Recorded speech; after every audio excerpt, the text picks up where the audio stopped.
Welcome to Empowered Ease, the podcast where we challenge the patriarchy by inspiring women to take ownership of their health, mind, body, and soul. My name is Jen Olinger. I'm your host. I'm a holistic coach, a critical care nurse, and founder of the Moonflower Collective.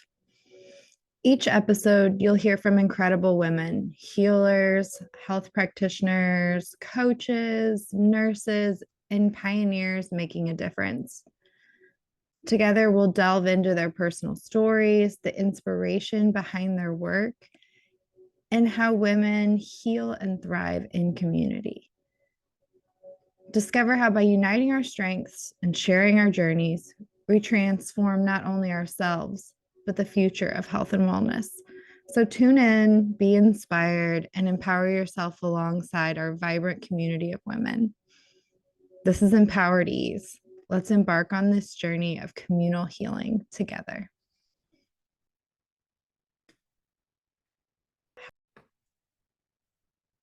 Okay, welcome to Empowered Ease. My guest today is Hannah Ciampini. She is an EMDR intensive therapist and business coach, helping other therapists build their practices, their dream practices.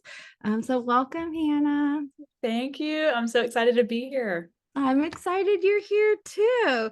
So Hannah, tell me a little bit about yourself and your practice to start with, so we know a little bit about what you do. Sure. So I own Hello Calm Therapy, which is my private practice. I started it a few years ago. I was doing group practice work and decided I was ready to kind of build my own thing.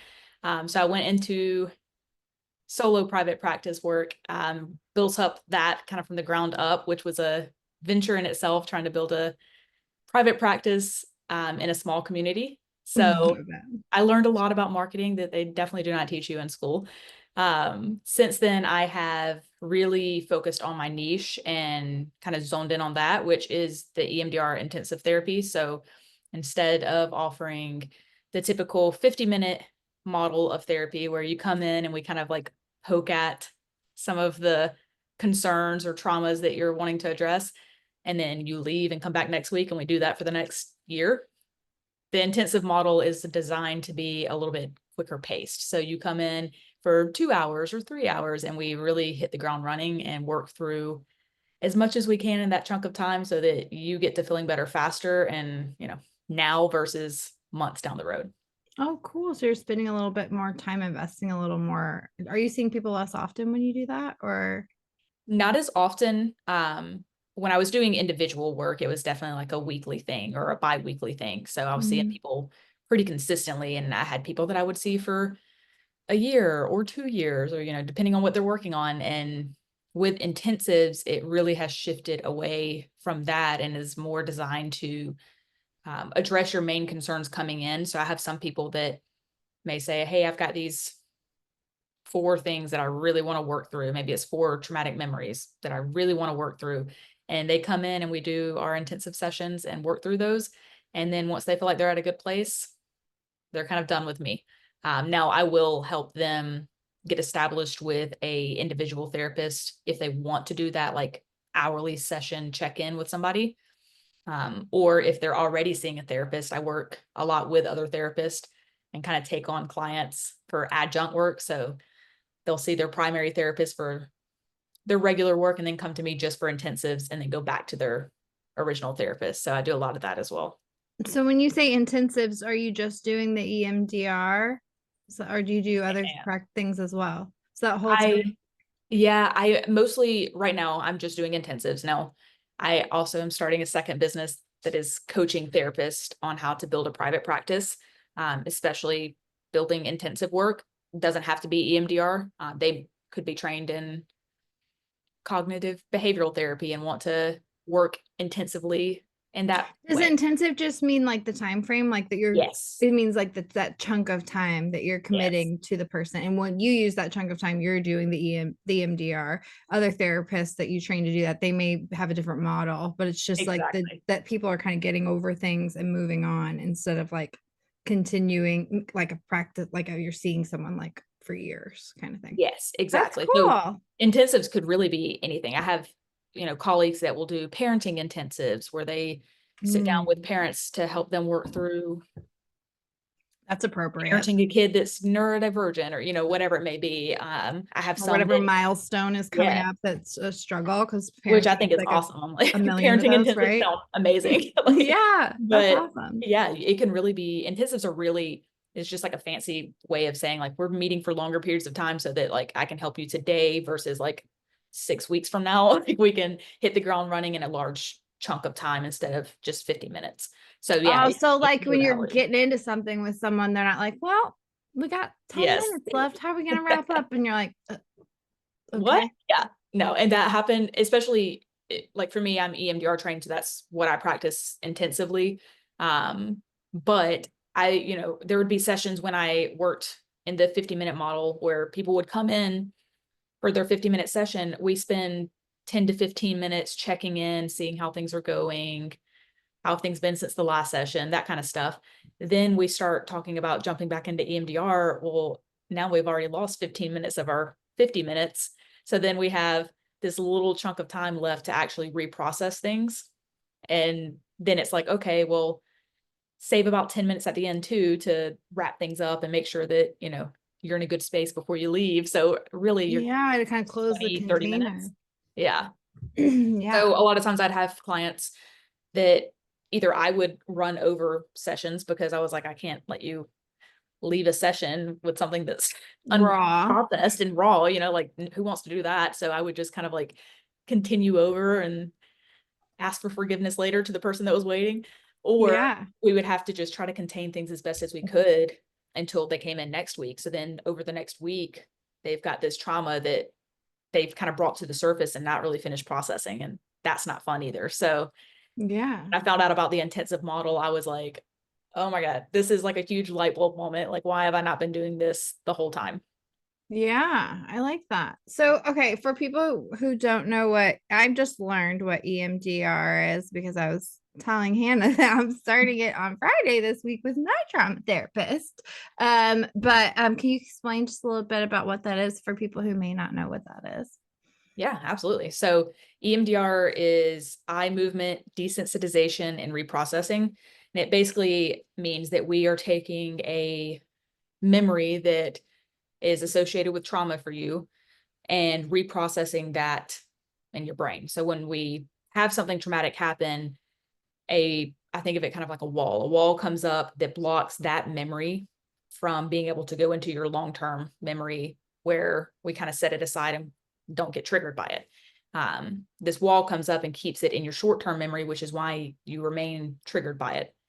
So Reactive. EMDR helps reprocess that memory and move it to your long-term memory so that those triggers aren't there. You can acknowledge that that memory happened in the past. It's not happening right now. You're safe now, all that good stuff. So we're really shifting it back in your brain so that those triggers and those symptoms are not occurring anymore, and your body can kind of get out of that fight or flight. That's what I was gonna say. So, like when something does trigger, you're not immediately in fight or flight. Yes. Which some for people who have trauma, it's not like you don't remember it, you relive it because you get triggered back into that like full Yes. You experience. feel So that in your body, and it's yeah, like, okay, yeah. And a lot of times that's, when people come in and do an EMDR session, a lot of what I'll hear when they come back is like, I was talking to my sister about that memory and I didn't cry. Like she asked me about it and I didn't immediately start having a panic attack talking about it. Like I was able to tell her what happened, and it just felt like this thing that happened, but it's okay now. And I always tell people like, it's not that there are going to be certain memories, unfortunately, that we have that are never going to be okay that they happened, but you're making it okay and safe for your body and kind of acknowledging like, I'm safe now. It's not okay that that person did that thing to me. That's still messed up, but I'm safe now and I'm in control. I love that. How helpful too, because I feel like a lot of people are stuck in stuff like that, right? Because we have Yes. trauma for all kinds of reasons. So I love, before we got on here, we were talking about a bunch of stuff, but one of the things you said was that you specialize with medical traumas and chronic illnesses. So tell me a little bit about that, because like as an ICU nurse, the medical trauma thing, I mean that shit is real. Like it's you Yes. get treated like a body sometimes, which is necessary in certain Yeah. moments, but the trauma of it. And I'm actually have had someone on, I think her episode's going to come out a week before yours. We're talking about birth trauma, because Oh, how yeah. many women experience that, and it's just thrown to the side as well. So Yes, absolutely. And that's kind of how it's funny because I didn't really plan when I started doing EMDR to specialize in medical or chronic illness trauma.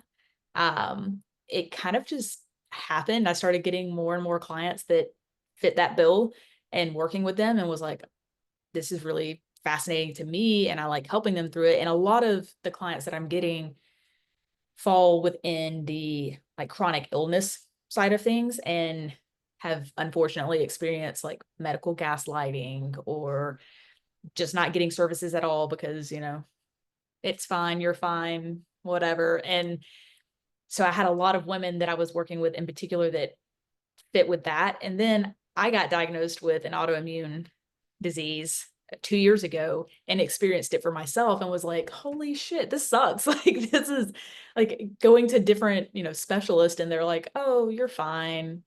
You're young. You have a kid. So that's why you're tired. Your hair's falling out because you're anxious. Like, just like the most bizarre things. And you're like, is anybody listening? Like, how do I get help? And it wasn't until I started seeing a holistic doctor that I started like getting the diagnosis and working on it in more of like a naturopathic way. So with all of that, I've really zoned in on helping other women with that because that's the story that I hear like time and time again is like, I've gone to 5 different doctors. None of them believe that anything is wrong. They don't even want to do labs. Like they just tell me I'm fine. They diagnose me with borderline personality disorder because I cried, like just the craziest stuff. And that's traumatic in itself, like feeling like your body is failing you in a way and then you can't get help because everybody just thinks you're crazy. So mm, I've really zoned in on that within the last couple of years, and that's been so powerful for women, but also sad that it's even happening to begin with. so sad. It's so sad. I can't, it's, I think it's more prevalent among women, and especially with chronic illnesses, which is absolutely ridiculous.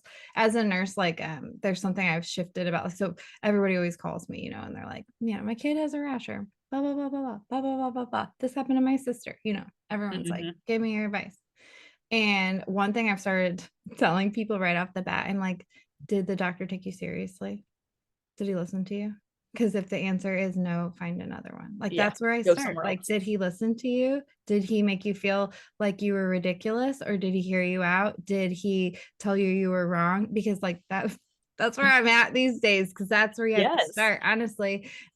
Which is sad, but it's the reality of life. And if you want to be taken care of well, you have to be going to someone who takes you seriously. Yes. So And that's, it's sad that a lot of times like that is the case. Like you have to ask, like, did they listen? And a lot of times the answer is no, or it's funny because even before I started working with EMDR and chronic illness, I worked a lot with parents at one point, and did kind of infant mental health stuff. I don't do that as much anymore, but when I did, a lot of times parents would come in just like distraught because they're like, this thing is going on with my kid. And I talked to the doctor and they just said that I'm like being a paranoid mom and it's because I'm a new parent and it's because and it's like, even if it is those things, like even if it ends up being like you're just an overly protective parent that's anxious, they can still treat it like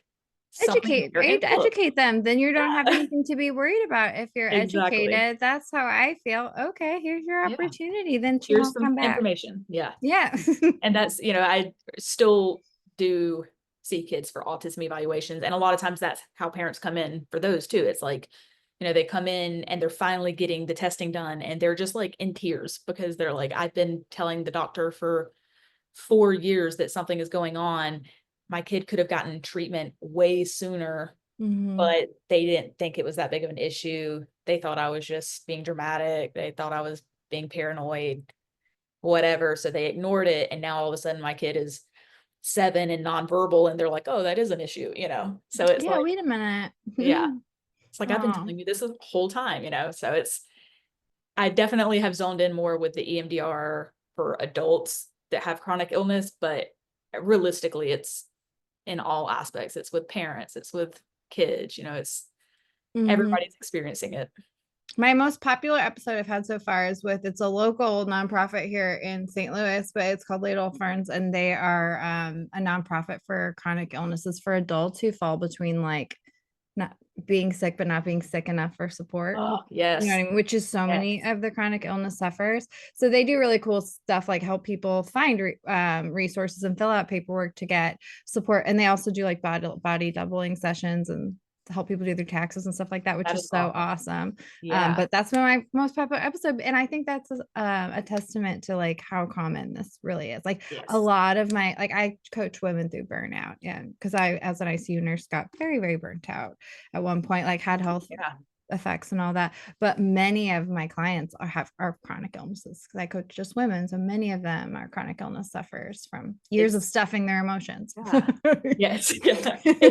It's so prevalent right now. And like, I think for so many different reasons, but I saw something the other day that was talking about chronic illness in women and how you're like 80% more likely to have a chronic illness as a woman than men do. And I'm like, that makes sense, because if you tell like a man about half of like the chronic illness symptoms that women experience, they're like, what are you talking about? Like, what Mm-hmm. do you mean you're fatigued, or you have hair loss, or you have GI issues, or like whatever it is, they're like, I'm fine. Like, Yeah. Yeah. so and I think that doesn't help either. A lot of doctors that you see are male, and so they're like, you're fine.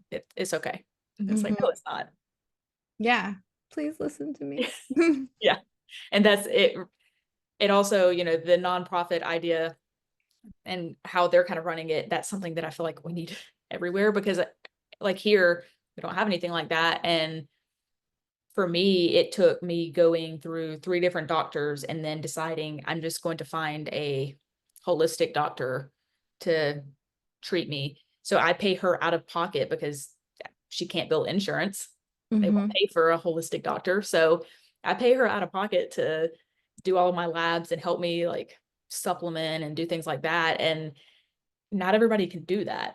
That's not feasible for most people. So it's like, do they just not get treatment, or like, where do we draw the line?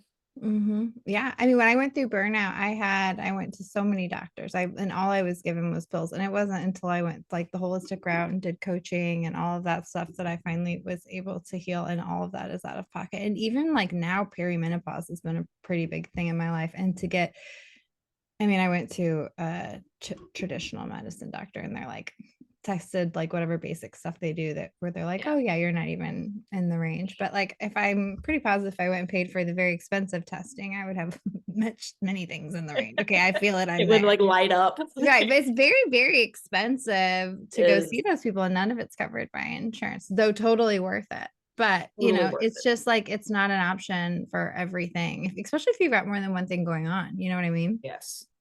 And that's, what you're describing is exactly how it was for me. Like, it was like, I went to endocrinologists. They're supposed to work with these things a lot. And I had family members that were I'm diagnosed with Hashimoto. So I had family members that were diagnosed before me. And I was like, hey, I've got a mom, a sister, an uncle, an aunt, like all of these people have this, and I have Yeah. the same symptoms. I'm pretty sure I have it. And it's 3 different endocrinologists were like, ah, no, you're fine.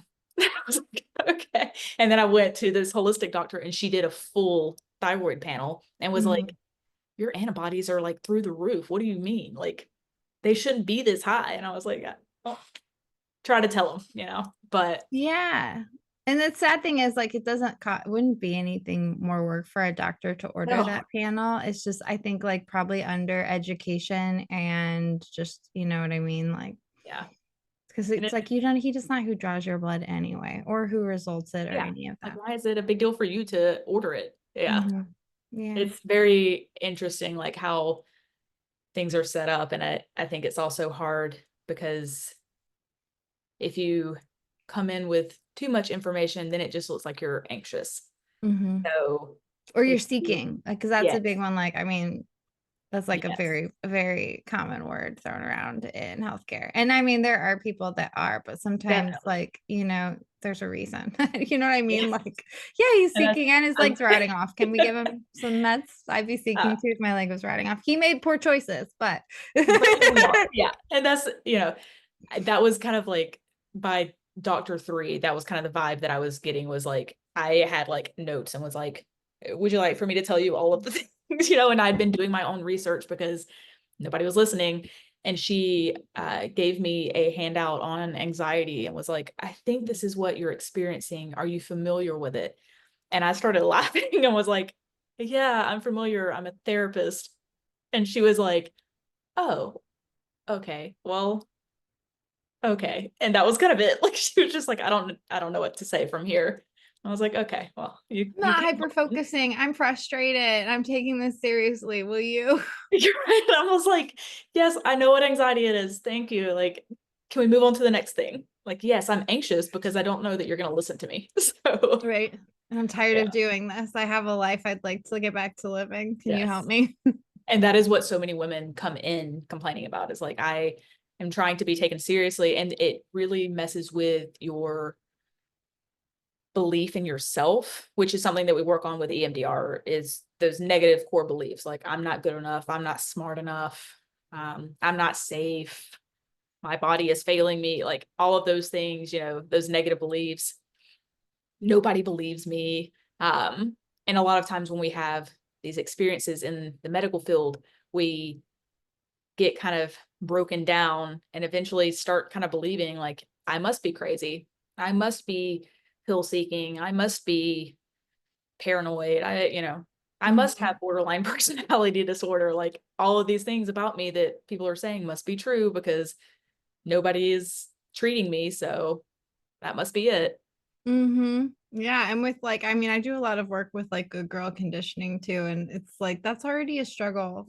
Yes. It's Yeah. already a struggle. It's already a We struggle don't need to any speak help up with for it. Yeah. ourselves. Yeah, no wonder people get shut down and discouraged. So, Yes, definitely. So that's where EMDR really comes into play for the medical trauma and the chronic illness stuff, is working on those negative beliefs and helping get back to a place where you can feel empowered to take your health stuff back into your control and advocate for yourself in a medical setting. love it. So, where are you practice? You live in Florida, so you practice in Florida. Is there anywhere else that you practice that you see clients in? Yes. So I'm in Pensacola, Florida, and I have an office here that I see clients in person in, but I am licensed for the state of Florida and Alabama with my LCSW.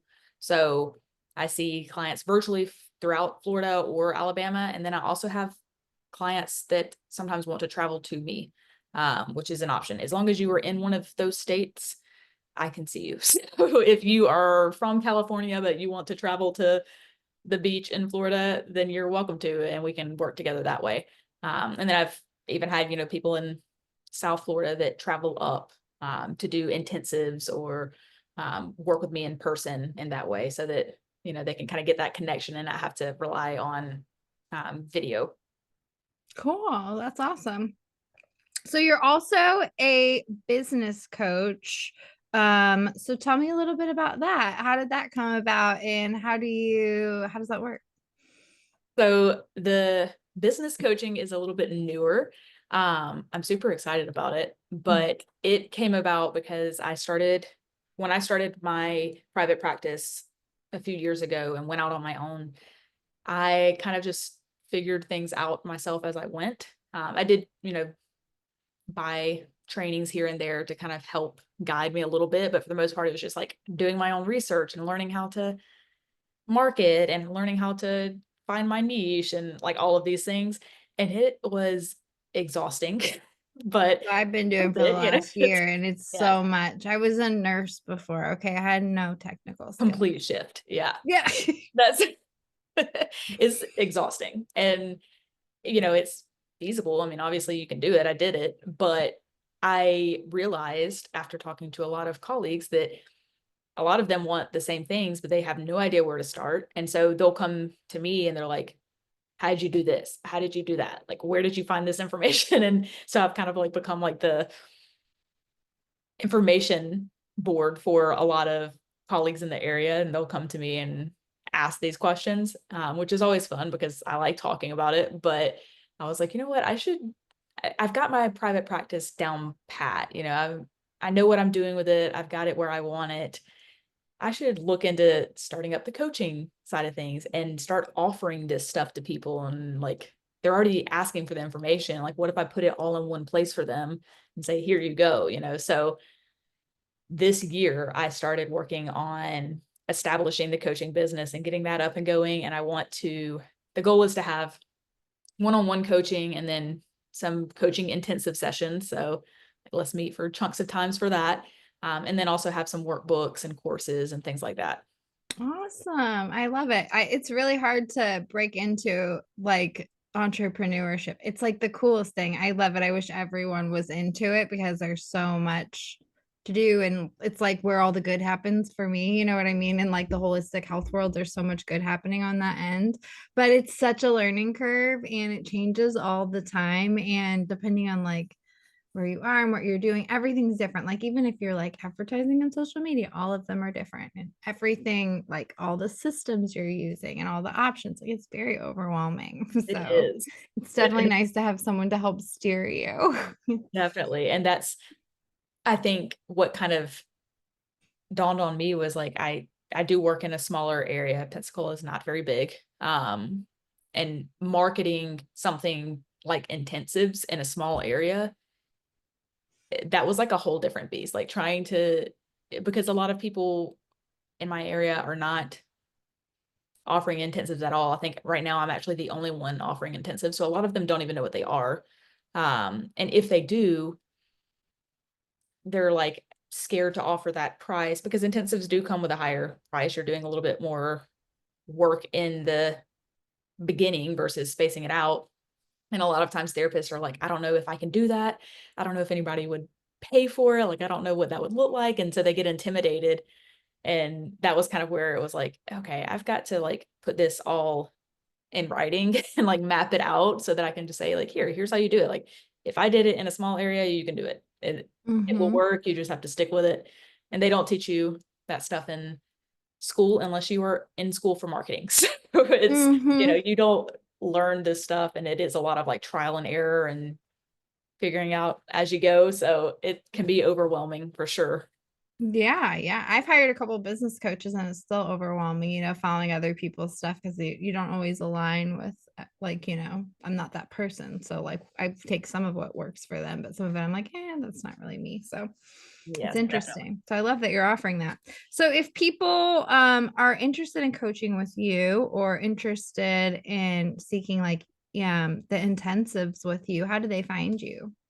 So my private practice website is hellocalmtherapy.com.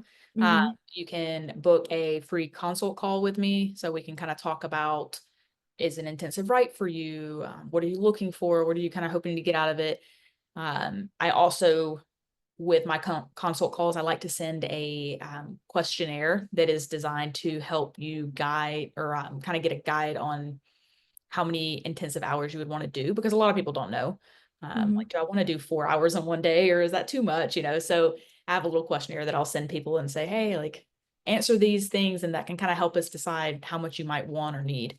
So that's how they can reach me for EMDR intensives, and kind of get more information on that. And then my coaching business is Blueprint and Bloom, and they can reach me through email at hello@blueprintandbloom.com. So Awesome. either of those, the coaching, I kind of keep open to anybody that is in that mental health space. Doesn't have to be for EMDR intensives, and it doesn't have to be an LCSW specifically. It can be anybody that's kind of working in that space and wants guidance on like, how do I offer these services? Whatever I decide to do with my practice, how do I offer that and get it going and build that private practice? Awesome. Um, I always ask every guest that comes on this, but what is your go-to like self-care whenever you're getting overwhelmed or things are out of control? What do you do to feel like balanced or regain control? That is a good one.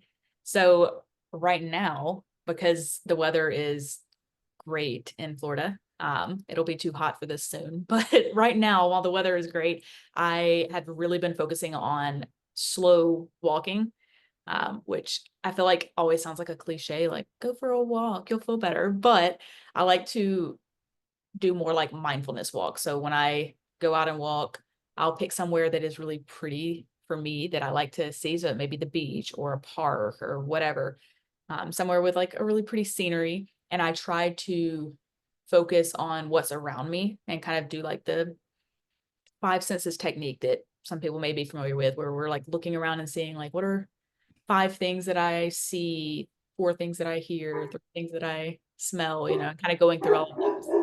So I really focus on slowing down and using those senses to be mindful and bring myself kind of back to present moment. And that has been like super helpful lately because I have been so busy. So I do stay kind of overwhelmed and whatever when I'm juggling all the things. And that is what forces me to like relax and slow down and step away from everything.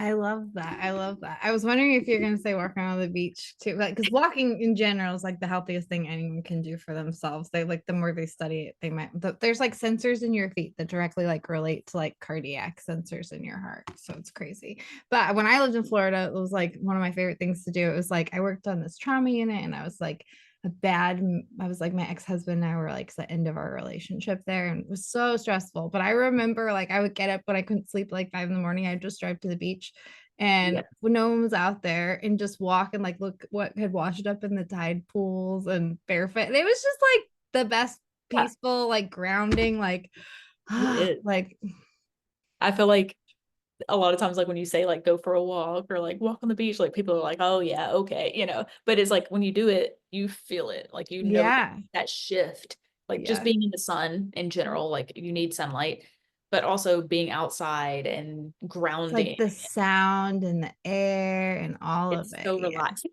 So Yeah. right now, like I said, soon enough in Florida, it will be way too hot for me to do that. But right now we're like in the 70s and just like chilling. So, and it's like beautiful and sunny. So I've been taking full advantage of that while I can. And then we'll reevaluate if we have to when it gets 1,000 degrees outside. But right now, Right. it's working great. I love that. That's beautiful. Is there anything else you want to add or leave us with before we go? I would say my biggest thing for anybody that is struggling with chronic illness or medical trauma or anything that kind of falls within that realm is listen to your gut. And Mhm.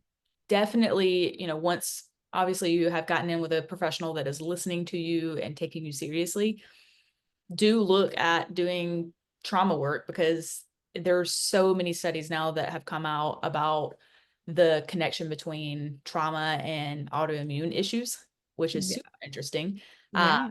but I mean, it talks a lot about how like trauma keeps your body inflamed, which is already an issue with chronic illness and autoimmune. So we're already inflamed. We don't need extra inflammation. So Right. trauma can really kind of light those symptoms on fire. And I think, the more and more research comes out around it, the more we're going to see that like you need to do the therapy work in order to really help the autoimmune and the chronic illness symptoms and the healing process because they all kind of go hand in hand. The body keeps the score and you can't really out treat it with just the medicine side of things. You got to do some of the background stuff and get rid of that inner trauma stuff that's holding you back. Yeah, it's all very interconnected, is what we learn. Like the Yes. more and more, it's crazy. One thing I love about like EMDR and therapies like this is like that I think we're not always aware of what our trauma is. And sometimes we experience trauma before we're even old enough to like have words or have memories, but they're still stored. Like I know you referenced Definitely. The Body Keeps the Score, which people talk reference all the time on here, which I Yes. love. It's a great book. Um, But it's so true. Like it gives you a chance to because like talk therapy is great and helps with some things. Like nothing against talk therapy. But there's some things you can't talk through or you don't have words for, or maybe they were just so horrific, like there are not words. And that's okay. There shouldn't be words for things that are like that. But you can reprocess the way your body's responding to it and like kind of let it lose its grip on you a little bit, which Absolutely. And that's, I think a lot of people, like you said, it happens before they even have the words, which I do a lot of pre-verbal trauma EMDR, which is crazy, but it's worth getting into because we do have traumas that happen before we have that language to explain them. And Mm-hmm. they're still affecting us. We just don't always have the words to describe it, And so I think that's really cool to see somebody work through those things that have just been holding them back and they didn't even realize they were there. And Mm-hmm. like you said, talk therapy is great and it has its place. But when you are experiencing trauma and triggers from that trauma, sometimes going in and talking about them, the traumas in these like little bite-sized pieces is almost more triggering Re-traumatizing. because you just brought it to the surface and you did nothing with it. And now it's just like front of your mind and you can't, you've probably learned how to compartmentalize it on some level. And now you're not because you brought it to the front. So Mm-hmm. sometimes it's more triggering to try to just like talk your way through it. And that's where I get a lot of people that work with me and their other therapists to, do the trauma work, but then they go back to them for the coping skills and the regular talk therapy and all of those things that they still need, but got to get through the trauma. Mm-hmm. I love that. I love that. I'm doing like this chakra series right now, like workshop, and I love like the crossover of like mental health, like the Maslow's hierarchy of needs and how our development with the chakra system. There's a lot of like Oh yeah. similarities and you know physical, like the chakra is very physical, but if you take the like emotional aspect, they fit together pretty well. And it's so interesting, like when things are developed, the kinds of traumas that happen, like just like silly stuff, like you maybe weren't a good eater when you were little, so you had a little bit of like food issues, so now like you have trauma related around food, or like weird Yes. tendencies around food you don't understand, or just like a birth trauma that happened when you were born that you don't even know, and you have like, what I mean? There's just so much. And then there's like the other stuff that we all know about and like can't get past. But then there's all this other like tiny stuff that like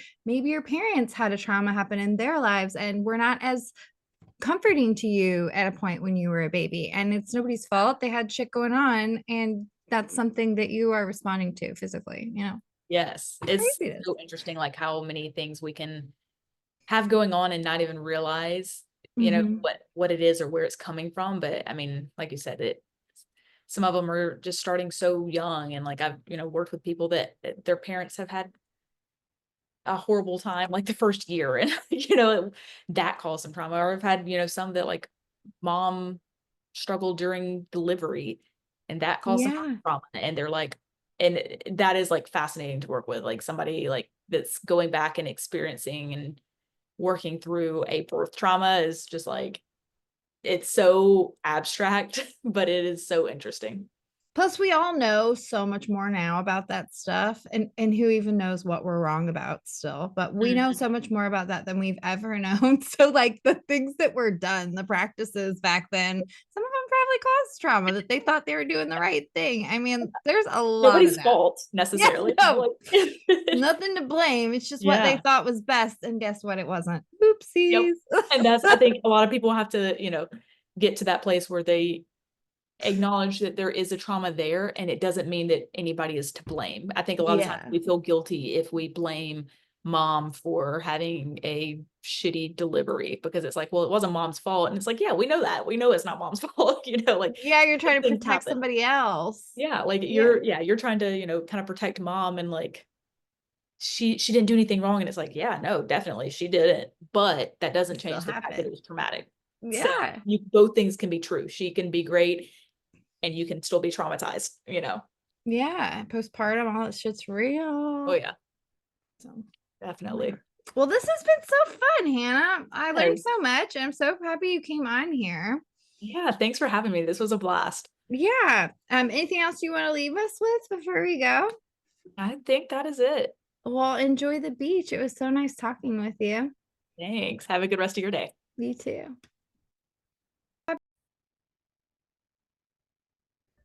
Thank you for tuning in today to this episode of Empowered Ease. I hope you found inspiration and insight in today's conversation.